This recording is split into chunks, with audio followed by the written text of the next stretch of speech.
Hello and welcome to Thinking Critically, a D&D discussion, a podcast where we deep dive single word concepts or ideas within the Dungeons & Dragons 5e framework. My name is Danilo, and I like all kinds of games and the crunchy mechanics that make him tick. You can find me on Twitter, Facebook and Instagram, and I'd really appreciate a like or a follow. And today I am joined by Scott, a.k.a. Optional Rule. Thank you ever so much for joining us today, Scott. Can you tell us a little bit about yourself? Thank you for having me. I really appreciate it. My name is Scott. I run a website and I'm active on Twitter and I stream on Twitch under Optional Rule. You can search for me there. I really just am commenting on tabletop role-playing, Dungeons & Dragons specifically since it's so popular, but I do all kinds of role-playing and role-playing theory with a bent on actual games being played, the messiness of games being played in the real world, and getting more and more people to run games. Thank you. Yes, lots of very insightful and interesting thoughts and comments and opinions that you've had. And I think that's how we've met originally, was on Twitter and sharing ideas and opinions and stuff. So I'm really looking forward to today. Should be a very interesting one. The topic of today, of which is agency. So what does that mean to you?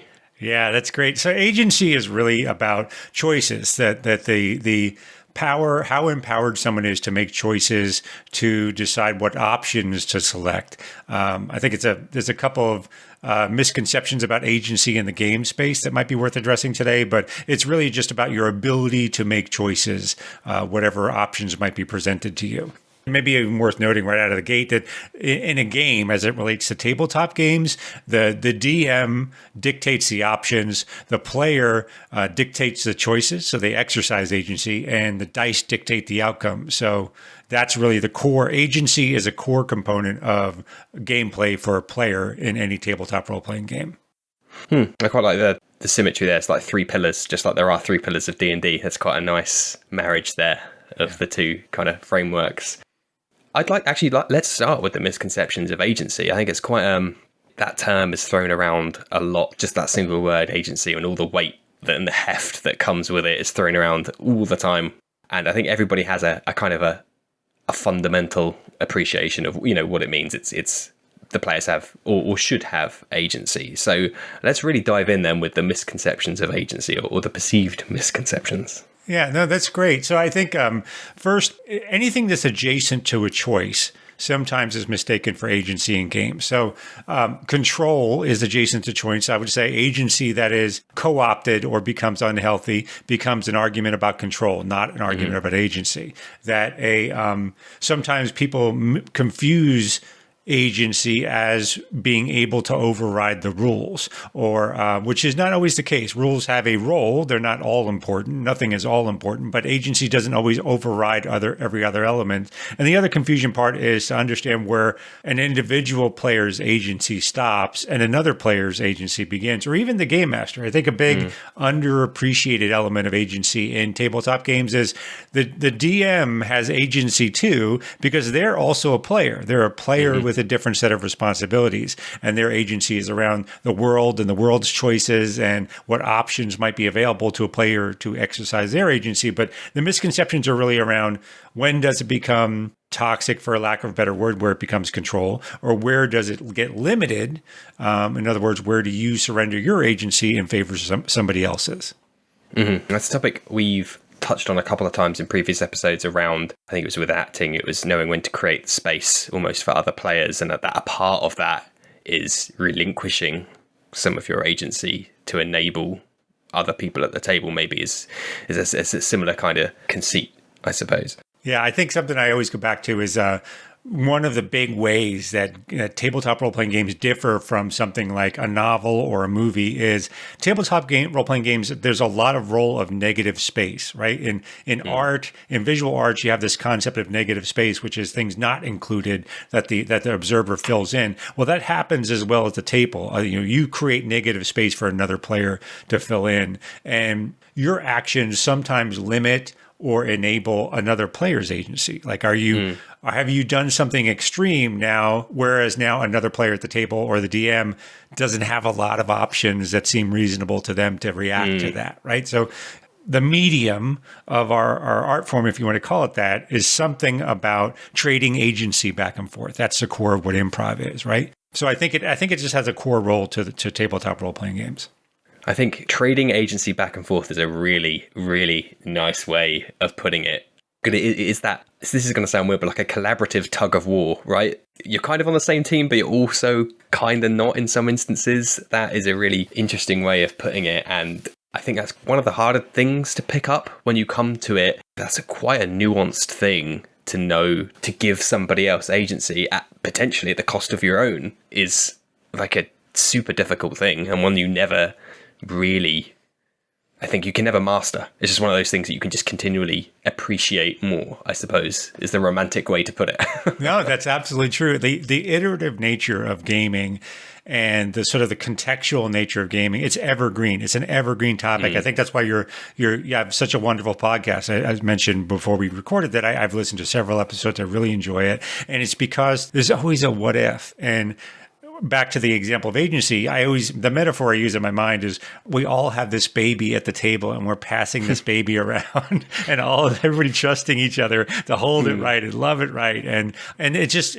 gaming requires lots of trust, and surrendering agency is the ultimate expression of trust, really. So yeah, that to me ties back to why it's so important and why this is such an evergreen topic. I'll even add this bit is I've been gaming. I didn't add this at the top of the show, but I've been gaming for over 40 years. I'm an old timer. I hopefully have not tripped over into the geezer territory of my attitude, at least that I try to stay young minded. So I love that. I hear interesting things from other people all the time, and I'm not getting locked into ways of thinking. So that flexible mindset is key to enabling agency from other players. And I encourage everybody to do it. Yeah, for sure. Talking about the podcast, thank you for your kind words. I must admit, every now and again, I have a blind panic of, oh no, I'm running out of topics. But then suddenly I'll think of like 5 more, and then they just get added to the list. So I have to keep reminding myself, don't worry, there's always some weird abstract way I can take it. Talking about trading agency, there was an example recently in one of my games it was quite an awkward position, and it deals with a lot of iffy topics, like metagaming being one of them. So in my particular game I'm running at the moment, we have a Discord, and I made a channel for kind of DM private talk. A lot of my players were newer, they were less experienced at separating themselves from the meta. So there was a little bit of instances where I've gone, okay, you're only really doing that because you know the context, and maybe I'm taking a hammer to a problem which requires a tweezer, but I have a separate channel to go. Let's do a bit of one-to-one just to completely mitigate it. So we did that in the last session. A player wanted to talk privately to an NPC, and he deliberately waited in game until he was alone with the NPC. Everyone else left. He's like, I want to be the last one to leave. Okay, cool. Boom. Straight into the other chat. We're chatting away, blah, blah, blah. Come back in, and this is why I'm alluding to the fact that it might not be the best way to do it, is because immediately the other players are like, what's happening? What happened? I was there. I didn't really leave. I wanted to stay and listen to the conversation. I was like, I don't know, man. You explicitly said you left the room and like walked away, and now you're telling me you actually really didn't do that and you wanted to stay. And that was a tough call for me to be like, sorry, dude, I think you're trying to have your cake and eat it with that one, and you're only doing that. And so ironically, it almost made it worse moving into a different room. But it's that, like, I wanted the player to have that one-to-one time with the NPC because he went to great lengths to do it, but then also didn't want to just say, no, you're metagaming, you can't do anything you want to do. And that, I was right in the middle of the the agency tug of war there. But luckily the guy said, yeah, do you know what, I am probably taking the piss a little bit there. I'll just put my hands up and say I was foolish enough to leave the warlock player character with the powerful caster NPC to let them discuss all sorts of naughty machinations that probably should have been listened to. Right. Yeah, there's a lot to unpack there. Because I've had many situations like that myself, and I mean, I think every DM does, and it's common scenario to run into where there's a difference between character agency and player agency, right? The meta game is a space that players enjoy the game in. Sometimes they enjoy watching somebody else play. So their agency is commenting on what that other player is doing. But that can interfere with the player doing the action, right? They don't feel free to do what they're going to do. I don't think there is a right answer in there. It's a great example of how how malleable that whole space can be. Plus, metagaming, I'm sure, is a great topic for another show. There's also the concept of you're playing these characters, but you're operating in a world that has this artificial layer, put on top of it, and you can't not acknowledge that that's happening. You can't not acknowledge that, wounds don't hurt until you're down to 0 hit points, or that you sleep once and you come up with full hit points. It's hard to not acknowledge that that's the reality you're living in. So sometimes the best way to maintain your own agency is to ignore, the sort of hand wave these details of the metagame that are happening.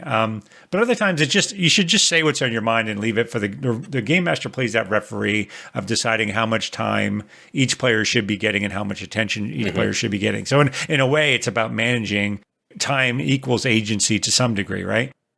So in a way, it's really about making sure you're the interface between players to some degree, right? So it's about making sure that conversation is flowing in a way that doesn't cause problem downstream, that make them feel empowered now.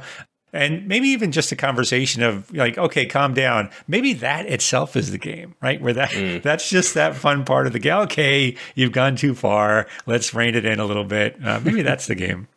It's all the game. It's all somewhere. Yeah. So that was awkward.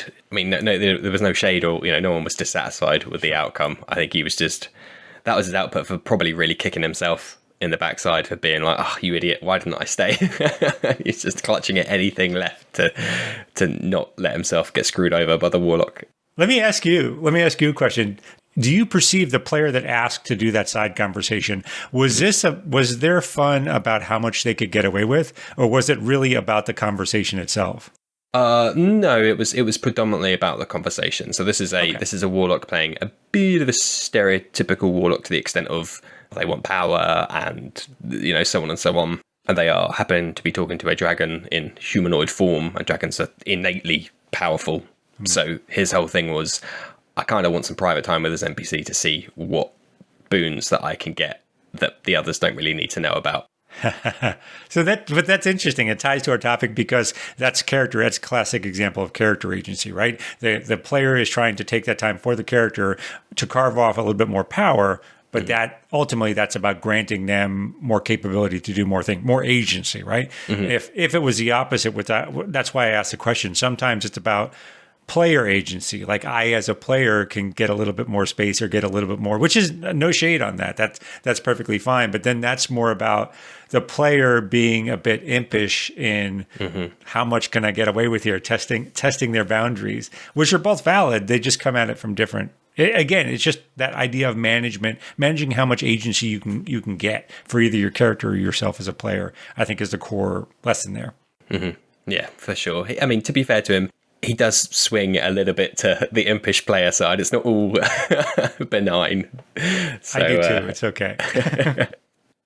So we opened the discussion, and it's something we actually talked about on Twitter yesterday briefly, about impactful choices. And it's something I wanted to talk a little bit more about.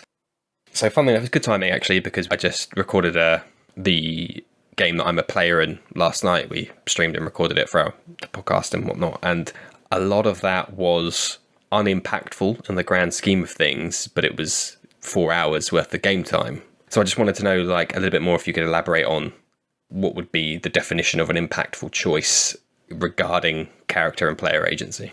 Yeah. So for background, you and I had an exchange on Twitter. It started off with the idea of a geese spell, something that would compel someone to perform act, and then it sort of got into this conversation of meaningful action versus not, because there was some flavor stuff that came up and I commented that. So to me, meaningful action transforms the world in some way or advances a plot in some significant way, as opposed to flavor choices, which are, by the way, I'm not playing that down. That doesn't diminish the importance of flavor choices, but flavor choices about, well, if you do a role-playing session where it's shopping and you go to a ball and you get to know new NPCs and you get to tell your player backstory, that's all fun. That's all your choice of how you've spent your time. But in the long run, it's not implying a rules change or a power shift in the world or even advancement for the character. There's no... all the consequences are contained to the encounter. They don't bleed outside the encounter. I think that's what separates a meaningful choice versus a simply just a choice. But again, that doesn't play it down.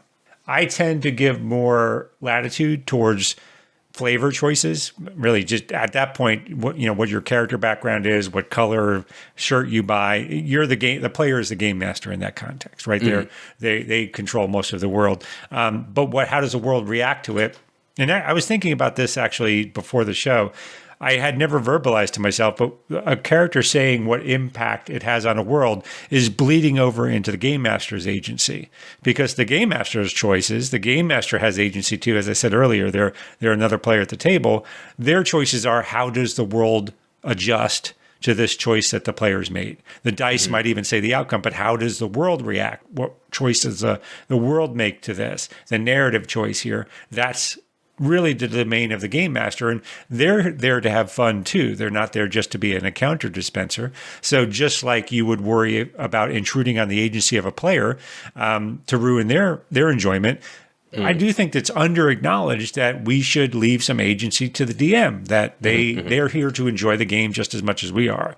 So that's where the negotiation is highly important, right? The way that plays out is, so control issues are usually on the GM's part, where the GM is saying your character is removing agency from the player and saying this is going to happen. That's almost always a bad turn. Now, anything might be able to be done well, but I don't typically see it done well, right?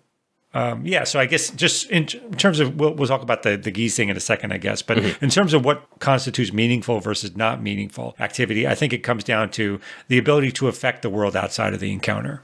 I think, and please jump in, correct me if I'm wrong, but a potentially good example of that, the players maybe taking away from the agency of the DM, is I've heard a couple of anecdotes on Reddit and stuff of the DMs getting frustrated with their players who they'll set up an encounter and then the player goes, well, actually, my mother's brother's uncle was the head of the bandits, and so therefore we should be fine in this encounter. And then, the DM's like, I'm in a tricky situation here because I've got to let the players do what they want to do.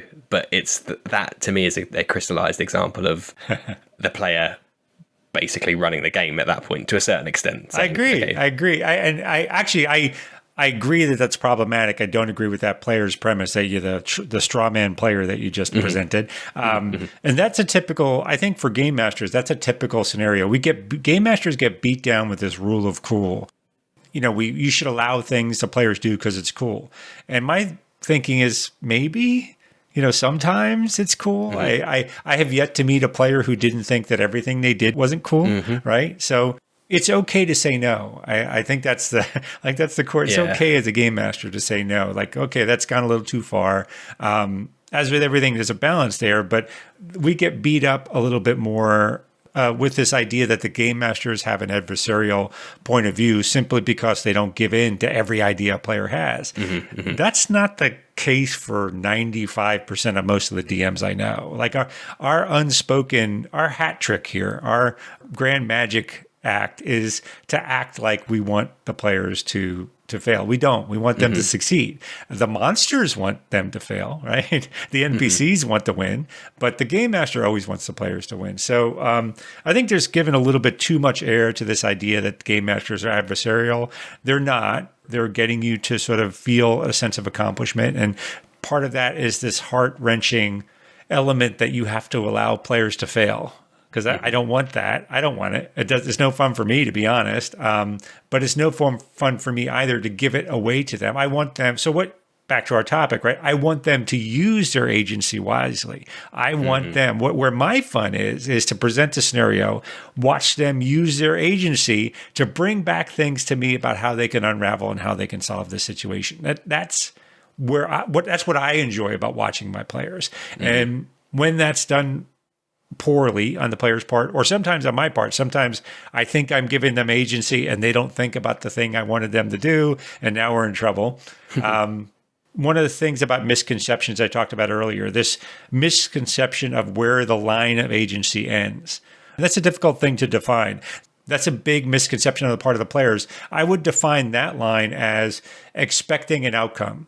You can't expect an outcome. All you can do with your agency as a player is express your actions. But the moment you're depending on a specific outcome, I think you've probably gone off-roading. You're probably not understanding where your agency is supposed to stop. Okay, a couple of things to unpack there. First, your quote about you've never met a player who doesn't think everything they do is cool. You don't appreciate how vindicated I am, because I actually quote you and that what you've just said in the episode that will be airing before this. So I could not have asked for a better... Nice. People are going to hear that one and then hear this one and go, oh yeah, Dan Lowe isn't lying. He did actually say that thing. Yeah. So that's perfect. But that last point there about a misunderstanding of where your agency lies, I suppose, as a player. And it's a player that I have and I've referenced before, who I think has a bit of they approach their turn and a lot of interactions in the world with an expectation in mind. Like, I'll do this thing and then this thing will happen.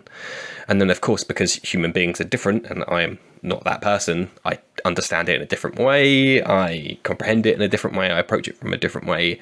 And of course, their outcome that I give them doesn't match with what they are expecting. And that has led to, oh, fine, I won't do it then.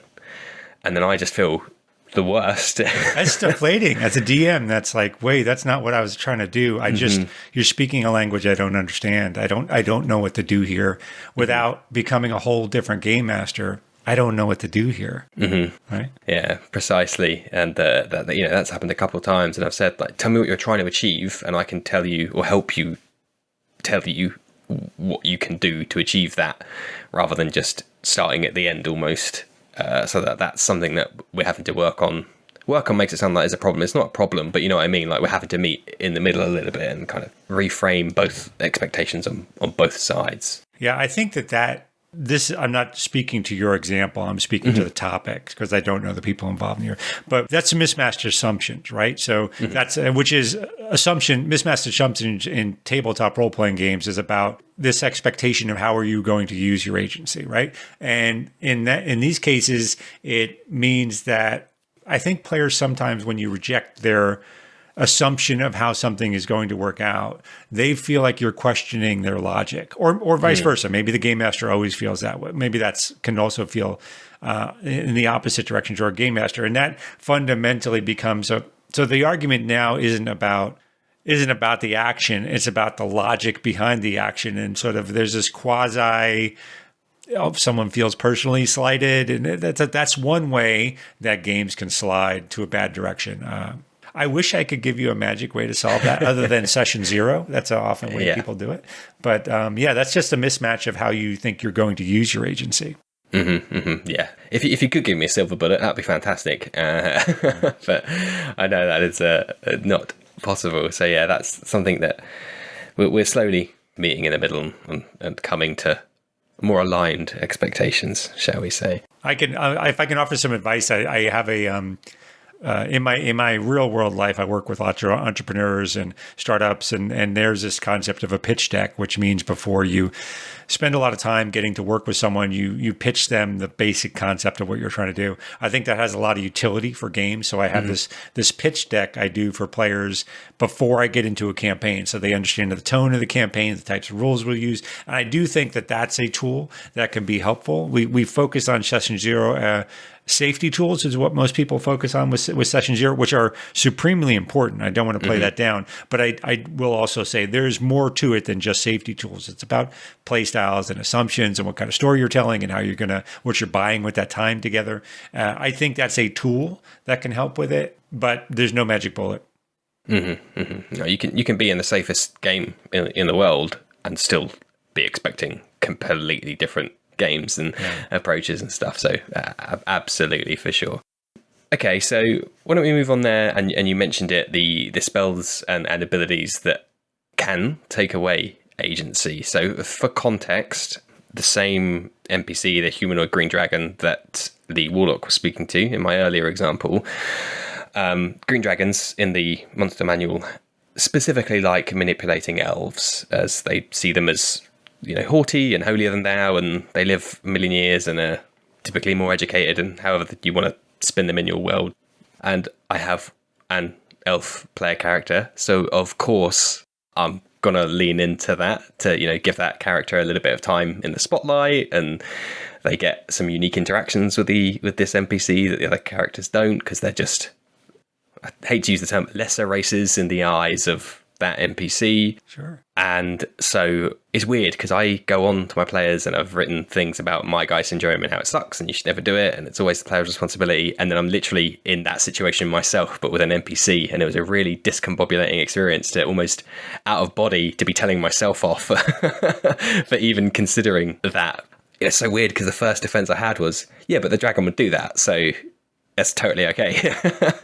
And I needed to stop and think and be like, yeah, but actually think about it using the Geas or however you want to pronounce it spell to basically dominate this elven character. And it was a bigger deal than I had anticipated. Let me put it like that. Yes.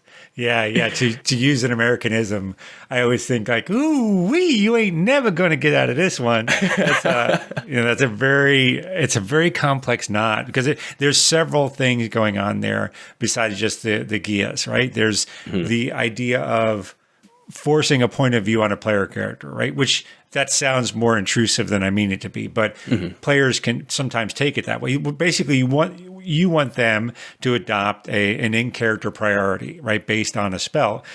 Some players are able to do that. Some players are not. I think one of the first-tier problems that game masters have is a lot of players will say, okay, that's the world, I'll go along with it, but that's assuming they're not completely uncomfortable with it in the first place, which is a separate problem. But let's say they go along with it. Often what you get in the game are the players will either consciously or subconsciously begin to try to undermine the plot that you've laid out. And the whole thing begins to unwind, right? So over a long enough time period, they'll begin to subvert the dragon. They'll begin to act maybe metagame-wise to subvert the actions, to give away the plot. And so there's that problem of managing it. But then there's also the problem of, is that fun? Does the player want to adopt it? And I actually, for that, I think my reply in Twitter was, I would resort to narrative tools for that. Maybe I can unpack a little bit of what I mean by that here. For a player to adopt a longer term plot element in a game, you need them bought into the concept. You need them to understand it. You need to have them acting in good faith too, both consciously and subconsciously. I have done a few things like that. I'll give you an example of what it was in a second, but usually what I do is I just tell the players, listen, I don't want to roll saving throws here. This is a narrative twist that I want to have, and I want to get from you, what's your take on this? And I'd lay out to them, listen, you're going to hit a green dragon, wants you to do one or the other things. I would even tell them, listen, the green dragon doesn't want to Geas you. He wants you to agree. Or she, whoever it is. The green dragon wants you to agree. What would get your character? How could they blackmail you? How could they persuade you to do it? And give it to the player to say, you know what? If they agreed, I knew they're evil, but if they agreed to help my family do X, Y, or Z, I'd go along with it, counting that I'd counter it down the roll. Or they would say, well, they would cast a spell and I'll go along with it. Can we make the plot this or that to make it interesting for me as a player character? So that's trading as a DM. I think you can go back and forth that way. The other is to, and I don't know if this applies to your situation, but the other is you can just jump forward in time, say that they did that behavior, and they don't recall what it was. So it's kind of like the movie The Hangover, if you've ever seen that, where they're now trying to remember what it is they did in this last year.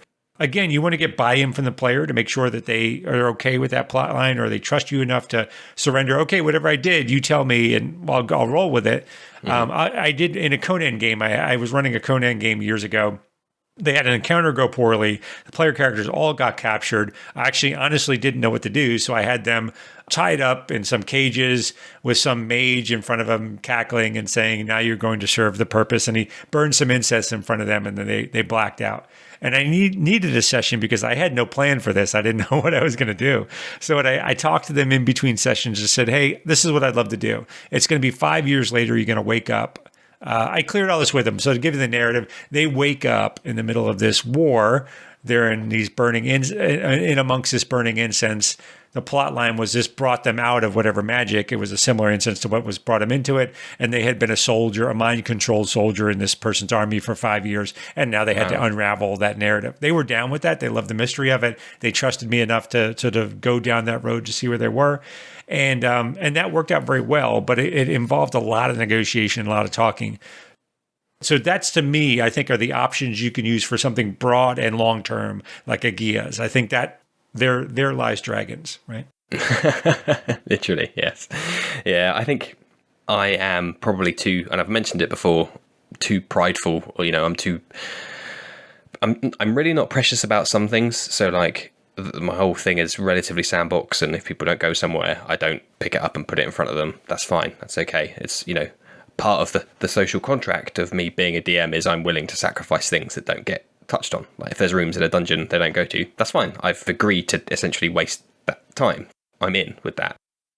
But other things, like I think I'm too precious about wanting it to be a good story, and if at the moment I have to basically spoil a bit of the story for them, I'm reluctant to do it, even though in the long term it's the right thing to do, and that's something I need to deal with from a personal point of view.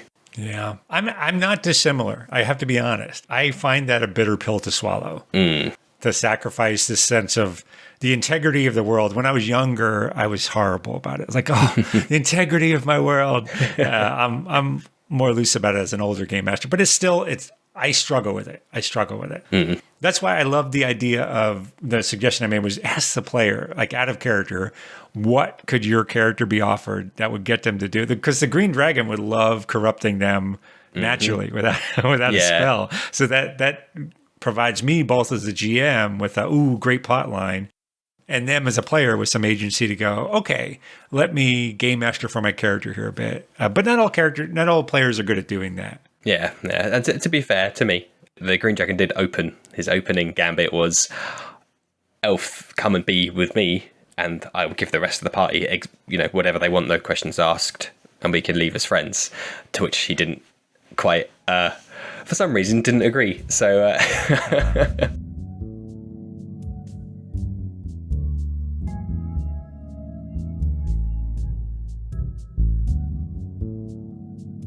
I personally, as a game master, I love reasonable evil. Like evil that everything they're telling you sounds logical and seems good, but you know they're evil. So I love that as a GM. That's precisely the vibe I was going for. So the dragon knows that they're there for a specific magical item, and the opening gambit was like, guys, come and join me for dinner. I will give you this magical item that you've travelled, X thousand miles for. No problem. We can have dinner, we can enjoy the view, you can leave, you can stay the night, no one cares. One thing though, the elf has got to stay. But otherwise, everything is completely above board and legit. Already then, the cracks were between, nudging him in the ribs. Maybe you should stay here. Yeah, no, that's precious. I really enjoy that kind of gameplay. I think it opens up a can of worms, as we say here.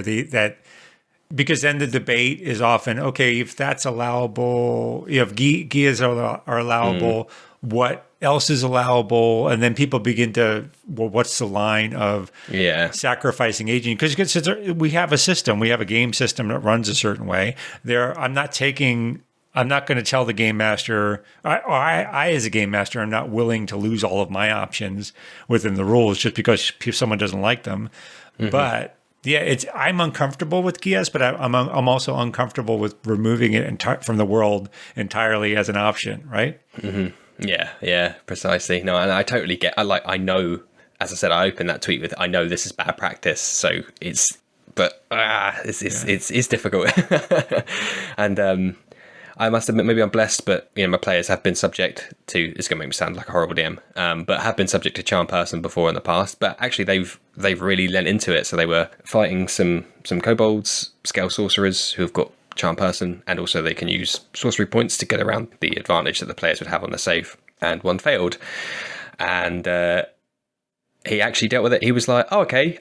I walk over to the kobold and just say like, dude, what's up? Why are my friends fighting? Well, and he was completely willing to give up his action, his action economy completely. And he was like, I use my action just to ask, can we not talk about let's just chill out, guys. Why are we fighting? Right. Which I was super stoked with. Yeah, charm person is a great example of where the line of agency is because it's blurry, right? It's not telling you have to act in a certain way. So it's not removing entirely your agency. It's just telling you view this person as a close and trusted friend. Mm-hmm. That's it. And then you're free to interpret that as you want. Now, some players, as I spoke of earlier, some will buck against that reality and they'll do something in a metagame sense to undermine it. Some will embrace it and think, okay, well, this is what I would do if I believed my friends were fighting, like you just said, right? Then that's really brilliant. That's brilliant.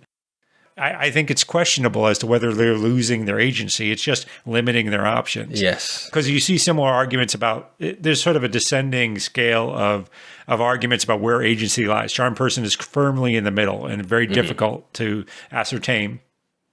Being pointing out that I want to be clear about this. There's a fundamental difference. We have to assume when we're in, for this topic, I'm discussing agency as a good faith effort, that everybody is showing up with a good faith effort to be healthy, and there's just a misunderstanding and a misnegotiation. There are versions of loss of agency that are toxic and harmful, and that's probably worthy of a whole show in and of itself. But I can't unpack that here. No, sure. And charm person is one of the spells brought up often about those problematic behaviors. They're still problematic. I'm just not addressing those here. Yeah. But in the descending scale, with charm person in the middle and Gia's at the top, then you get into like sleep and paralysis and things like that. Those can induce horror, but I do think that gets back to a misconceptions I said earlier in the broadcast here, that conditions aren't a removal of agency. Like, you still have consequences. Suffering consequences is not a removal of agency. That's actually the product of agency, right? That I often see that as the counter argument. So just to sort of head that off at the pass, I think that's the argument people immediately make. Well, what about going to 0 hit points or being unconscious or sleep? Those are conditions that are the result of your exercising of agency earlier, and those are just outcomes. We can't provide a world where you're free of the consequences of exercising your agency. Yes. So I think that's where that conversation and one of the misunderstandings of where agency lies. I think that's where one of those things go wrong. Mm-hmm. Yeah, you're absolutely right. And the result of having a world free of reactions or conditions is that actually the ironic thing is your agency means even less because there's nothing off the back of it. So it's actually kind of like a snake eating its own tail kind of thing. Ooh, that's a great point of view. Your agency means less if there are no consequences for your choices. I never verbalized it in that way. Mm-hmm. No, that's great. You're reducing the quality. Oh, that's great. I have to think about that. There's a tweet in there somewhere. Oh, good. I'm glad I was hoping you would just lead all this with your expertise, but I'm really chuffed to have actually provided some material from my side. Yeah, that's what it is, right? Because funny enough, it was another tweet. I was talking to somebody around, and I think it was someone else responded to that gay-ass question I had of mine, and again said, probably shouldn't use it. But I basically said, similarly, at some point there needs to be some actions to consequences. Otherwise, and you can play a game in a setting where there are no actions to any consequences, but that is like a vastly different game to 99% of games, I would imagine. Sure, it's not my game. I'll say that's all I'll say. It's not my game. Yeah, precisely. I'll throw an example of where I think that more commonly happens, because the effect is the same, even though it may be not a spell. But prisoner scenarios in games, those are notoriously difficult to game master for, and players notoriously chomp at that bit to get out of it. And it's in a sense of a loss of agency. Players are taken prisoner, they're captured, put into some sort of prisoner, and now they're vulnerable. If they act out, maybe they're executed. And that's almost always the number one problem DMs have. Players get captured, they act up, they sass the guards, or they do something that would cause, in most game masters' worlds, the guards would just say, okay, well, I'm not doing this, and stab them or throw them out a window or something like that you don't want to happen as a game master. And that's an example of where it's really often, it's not always, but if you get captured from some set of actions, that's a consequence of your choices, and you have to play through that. And players need to take a step back and think about, okay, what am I trying to do here overall with my character? If they're just acting out of frustration, that can often be misuse of agency on the part of the players. Hopefully game masters aren't causing that, but honestly, we're not perfect. Games go south sometimes, and you have a bad session, and you want to recover from that. And sometimes you need a session to recover from that. So often players are captured. But sometimes game masters introduce those things without thinking. Sometimes, maybe this is another sort of branching the topic, but in terms of segueing, one of the other pitfalls of agency as far as game masters go is they don't understand the line between something they like the idea of someone doing and someone liking to do that. They don't understand those are two separate things. Like as a game master, sometimes you get it caught up in, and I'll use again the prison scenario. I've seen a number of game masters come back with this idea. Wouldn't it be really cool? This actually happened on Twitter within the last month. Someone put a premise to a game for me of wouldn't it be great if we started in a prison, everybody was first level, and it was an escape scenario, and the ones that didn't survive wouldn't be the player characters. And my reply was, that sounds like something that you like the idea of as a game master, but the players would not really like it to play through, right? And I think that's another misunderstanding of sort of agency, this idea of you liking what somebody else is going to do versus them actually liking to do it. I don't know where to go from that, but that's my thoughts there. No, that's a good example of, and I've talked about in previous episodes of that, like perception difference between GMs and players. It's vast. Sometimes it's vast. You're always trying to push it together, but sometimes, and in that case, it could be the player, the GM saying, "Oh, they'll love it because there's 101 ways they could escape from this prison." But then the players are there going, "I'm literally in prison and there's nothing I can do." Yeah. I didn't think of any of them. Right? Yeah. So it's useless to me. Yeah, exactly. Why did you escape, Game Master? Why didn't I, Game Master, and you play through this scenario? Exactly. Yeah, I think charm person / suggestion and I've put my characters in prison are like beginner GM bingo. It gets everybody out at some point. The first time I remember the first time I was GMing and a player's like, I cast suggestion on the NPC, and immediately I'm like, oh my god, this is a whole book of theory that I haven't even begin to where's the line? What do they really want to do? How far is the NPC willing to go? What does being a friend mean? Yeah. Like, you're asking all these huge, loaded, esoteric questions off of such an innocent cast firebolt. Like, it's that small to the player. Yeah, and it's actually worth noting, like, we talk about, agency and reduction of agency, again, gets into this ethical concern and what's good and good not to do. My experience anyway is the players are vastly more likely to be doing an inappropriate action than the people in my world, right? Yeah. Vastly. Like, I don't know how many players have tortured, NPCs or, just because they didn't do what they wanted them to do, or gotten people killed, or persuaded them in some weird, creepy way. I've had way more, I have not had that many, but the few conversations I've ever had to have of, okay, this is going too far. I think 95% of those situations have been me to a player rather than a player to me. Yeah, I'm lucky in that the few games that I've run, I've not had anything that would be like that. My current guys have pushed it in a couple of instances of being, I'm like, you guys are, right now in this snapshot, you guys are like psychopaths. I just want you to know, let me, from an outsider's perspective, this is what it looks like to an outsider's perspective. I know you guys have got like reasons coming out the wazoo for what you're doing right now, but as a snapshot, I need you to appreciate this. Yeah. So going forward, like if you keep this course of action, the fair warning. Yeah, I struggle with that as a game master because sometimes I don't realize they're taking that action until they do it. I mean, I'll give just a small example. I was in Lost Minds of Fandelver, and one of the player characters who's a paladin, they go down. The first time they encounter the Red Brands, who are sort of the bad guys, I don't think there's any spoilers here, but all they do, they literally just rough them up. They start a fight with them immediately, rough one of them up, drag him to the center of town, douse him in lamp oil, threaten him to light him on fire in front of the rest of the town. Jeez. And I didn't know what to do as a gamer, so I'm trying not to take the player's agency away. Like, I don't want to go, you can't do that, that's bad. But I'm trying to give them a sign because we were a new group to playing together, so they don't have they haven't level set yet, and so I'm trying to give them some sign of how the world sees this, which is the town gathering around and going, wait a minute, what's happening? Slow down, and it just spiraled out of control. So, I mean, I do think that there's this, maybe the topic I'm trying to say there is there's this early period in a game, even if you've done all the session 0 stuff and all, where you're getting used to each other and you just shoot way past some line and don't realize it by using your agency to do that because this player assumed it was just an innocent, I don't know, Grand Theft Auto moment. I don't know what they were thinking, to be honest, but that's just like, wow, agency can just shoot way past your boundaries so quickly that you need to, it's hard to rein it back in.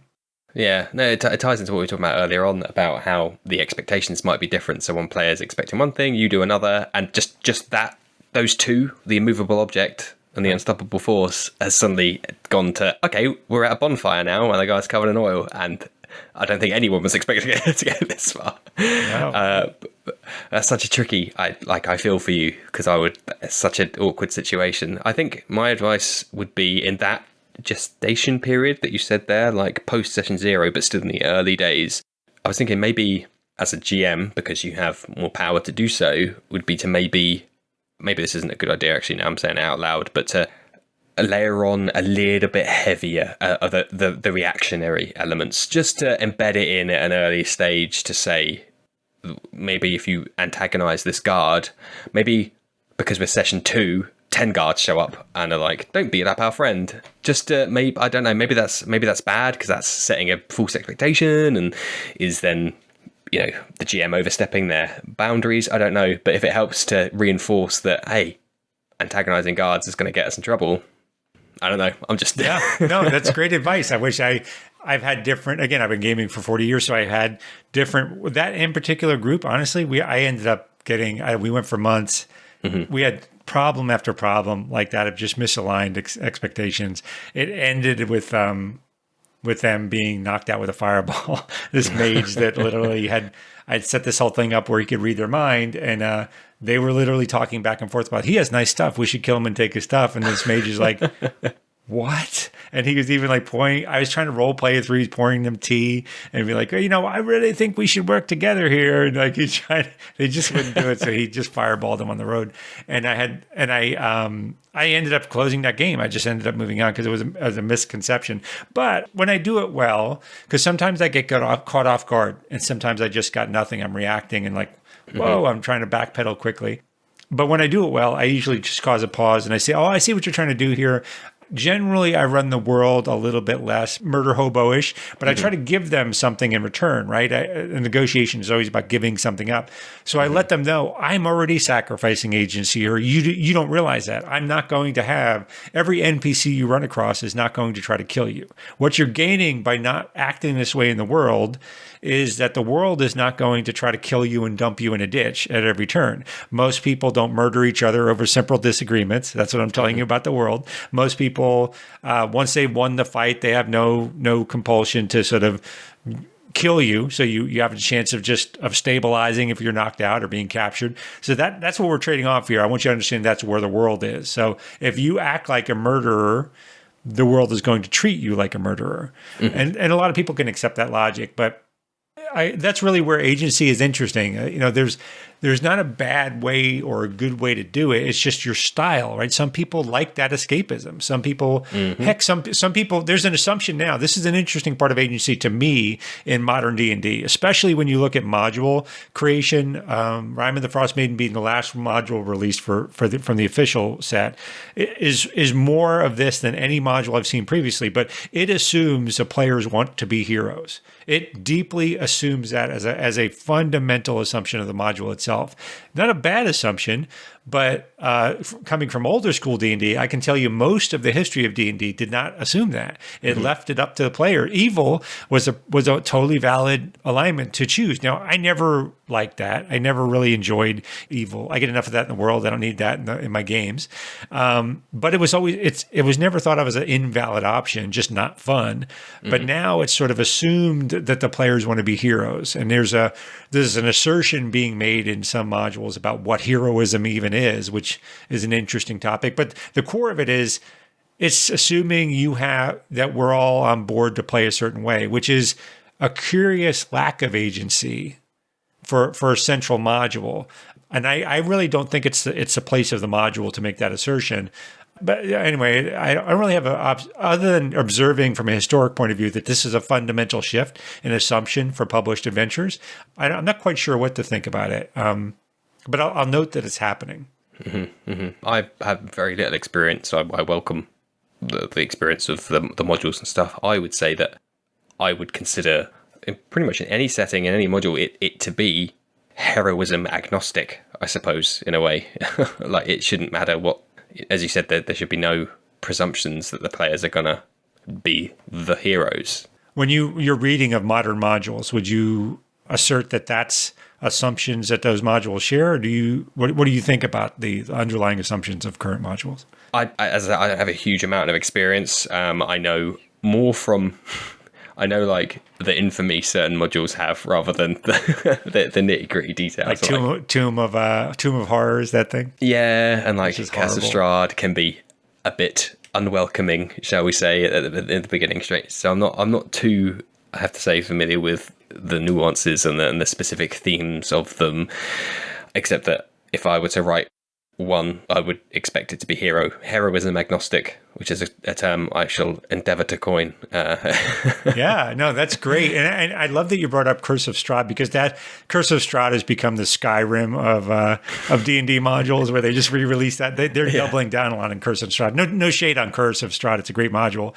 I remember when Ravenloft came out. But it's interesting from an agency point of view, because it starts by removing your agency. It starts by trapping you and say, that's it, buddy. You're here and you're not going home unless you beat Strahd, right? Wow. Yep. And it's an interesting mod. Like, what if your play group doesn't want to do that? Like, what if some, a game master springs that on some play group and they're like, but I rolled up this, happy, fluffy satyr character who's going to do, and now I'm in Barovia or whatever. I don't want to do this. I want to play pipes in every tavern we go into and tell tall tales, and then suddenly I'm now in this gritty.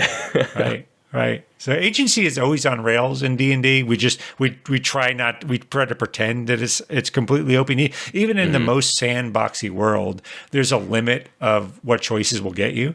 So Strahd isn't unusual in that case. It's just very opinionated about doing it up front and very obviously. But all modules kind of do that. Like, for all this talk about Sandbox, I don't know any game master that pulls an entirely different plot out of thin air. No.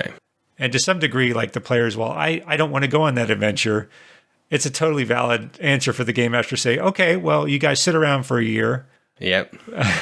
Yeah, it's that social contract again. Like, you might not want to be heroes, but you want to go on an adventure at the very least. So someone wants to leave their city and not watch television all day, or the fantasy equivalent, whatever that may be. Right. So there's an assumption that we will use our agency together to head in a direction, right? We won't use it adversarially. Yes, precisely. Good segue there, because I had a comment here that I wanted to talk about Sandbox, like truly Sandbox games. And I know, as we just said, no game is truly 100% Sandbox, so on and so on. But I wanted to ask you about, could too much agency, player agency to be precise, be a bad thing? So I'm talking more about like analysis paralysis to a certain extent. Absolutely. I actually think that's, and I, again, I'm my real world, I deal with some marketing and do lots of things. Too many options is actually, people stop making choices after a while. There's just too many, and they exactly get into analysis paralysis, as opposed to, well, these were my three, I'll just take one. They don't get into, so I absolutely think Sandboxy, they have to have some. The nature of games is strange, because they're really kind of reactive. Protagonist from a book, from a novel, is reactive almost always, right? They're reacting to what the proactive character, the antagonist, is doing.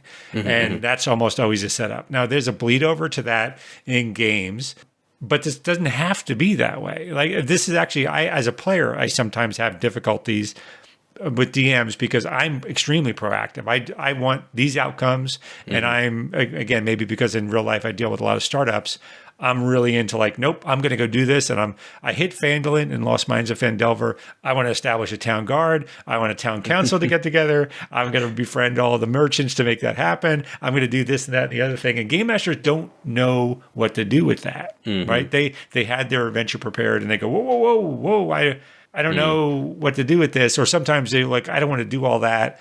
I really just want to have a fight. And that's okay. But so I actually do think sandboxes can work, but it requires a whole different set of skills, mostly on the player's side, mostly because one of the things players mistake agency for is asking the DM for options and then saying no. They want the DM to lay out a buffet of options in front of them and go, nah, I don't want to do that. They don't want to have an idea themselves. They want to just reject the ideas given to them. And that, as a game master, is not really a fun way to game master. What you want is, if the players want to seize control, they want to be the ones to have an idea. They want to say, well, you know what? I want to look for museums in town that might have an art collection because I want to stage a heist. Okay, I got something to work with as a game master now, right? It's not just, hey, game master, is there anything valuable in town? Like, I don't know. Is there? What are you looking for? Give me more information. And so I think they can work. I just think they're a wholly different game that requires much, much, much, much more work on the part of the players than we appreciate. It's not just a game master deal me encounters until I get the one I like. That's not what a sandbox is. Yeah, I saw. The reason I asked that question is because I saw a post. I think it was in a Facebook group for DMs, and I felt really sorry for the DM in question, poor guy, because it sounded like he'd heard horror stories of don't ever railroad. If you railroad, you're the worst DM in the world, and that's the last thing you should do, and so on and so on. So they've gone out of their way to just completely make it like, I hate rails. There's no rails anywhere near the players. And he's like, but the players aren't doing anything because they just go into town and are like, what are we doing here?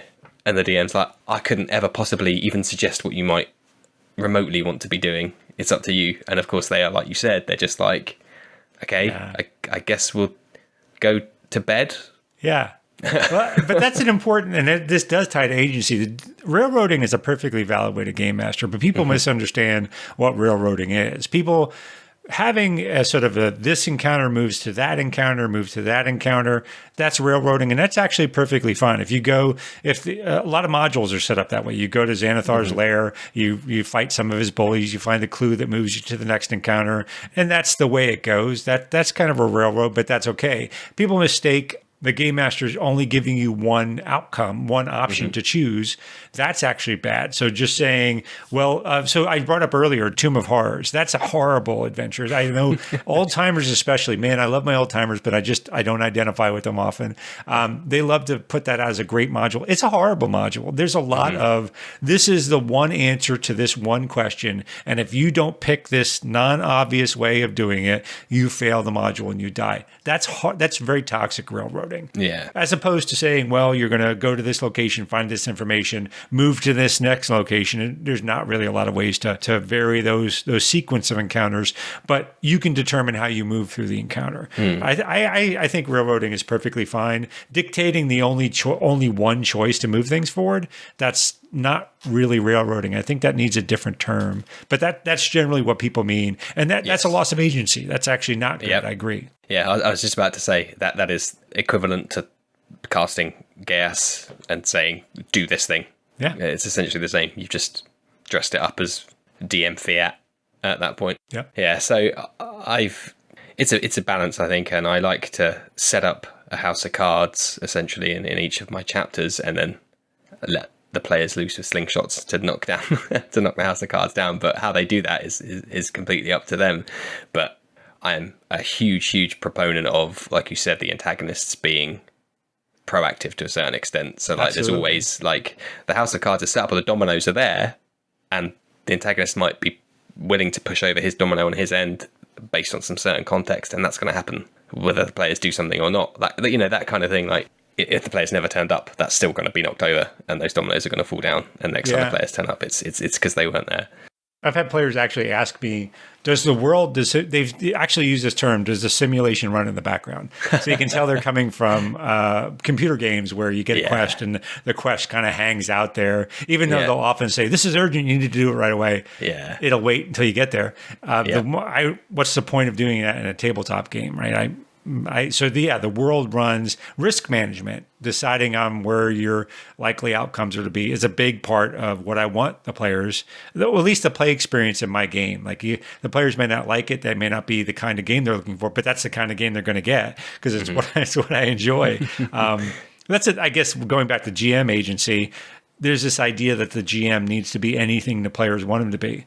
No, they don't. No, that's not how it works. The game master, sure, there's a lot of flexibility. I can do lots of different things, but I'm not a blank slate. I have tastes and I have things I enjoy and things I don't enjoy. And all of those are going to come into the game too. And I have every right to my taste and style and finding a set of players that enjoy that. So this idea that the game master needs to be sort of a tabula rasa, waiting for all the players to sort of come along with their expectations and fills the GM up, who is an empty vessel.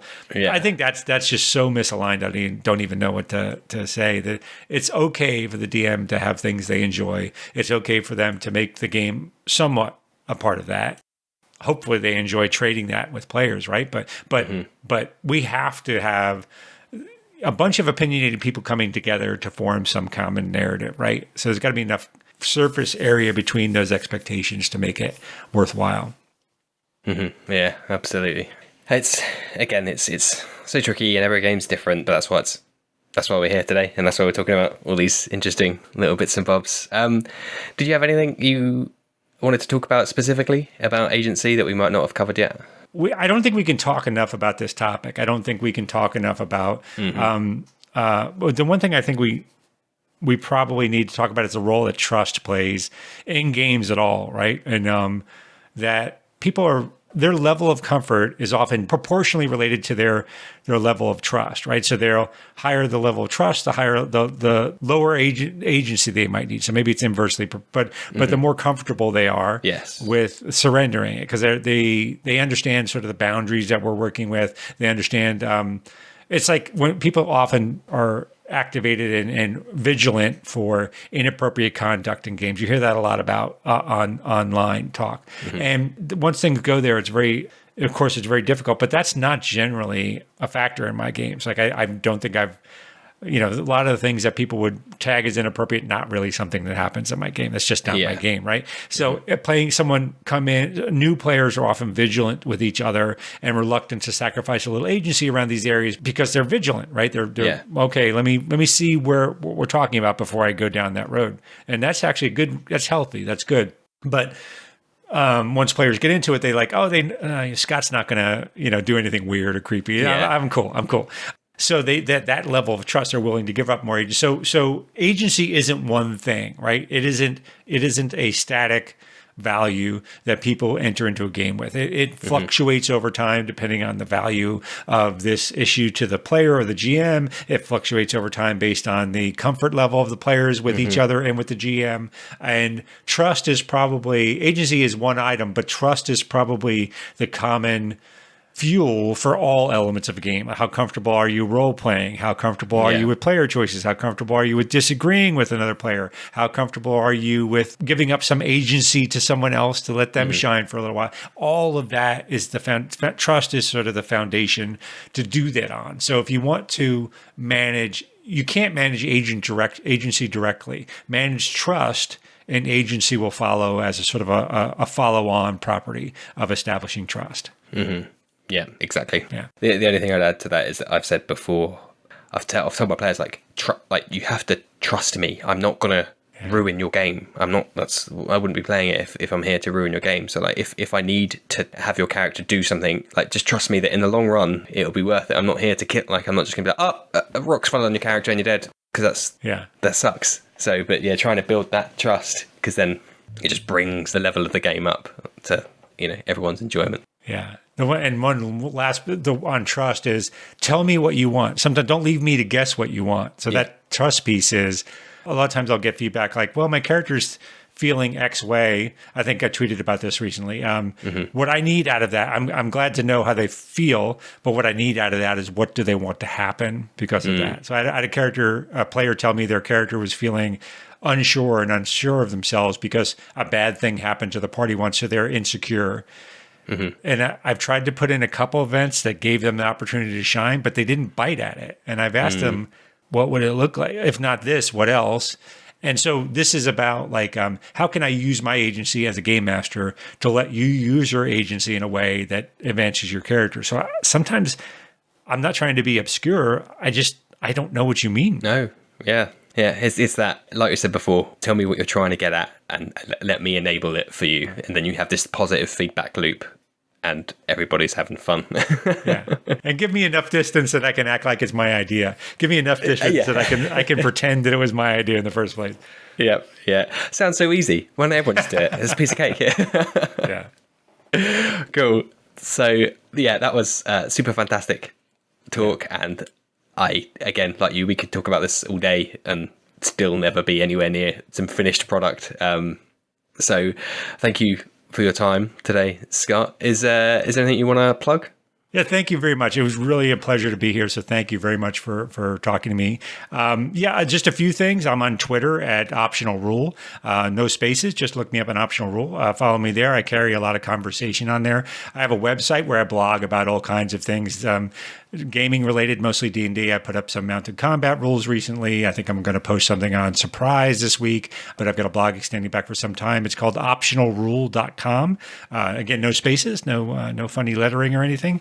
I stream on Twitch every Saturday at noon Eastern time here in the US. And it's just I talk about just theory crafting D&D. I'm usually around what's happened in my campaign the week before as examples and what I'm planning to do in the week coming up. And I'm ideating through that. And my players will eventually watch that one day and realize how much I was making up as I went along. So I encourage you to give me a check out there. Twitch, Instagram, Twitter, and optionalrule.com. Give me a follow and drop me a note if you like what I'm putting out. I'd love to hear your thoughts on it. Mm-hmm. And I've got to say, from a personal point of view, Scott is always engaging and willing to engage. Case in point, the hour podcast you just listened to. So I would very much encourage checking his stuff out, and all the links will be in the description. Otherwise, thank you again for joining, and thank you everyone at home for listening. As usual, please reach out to myself on all my socials. Otherwise, thank you all, and good night.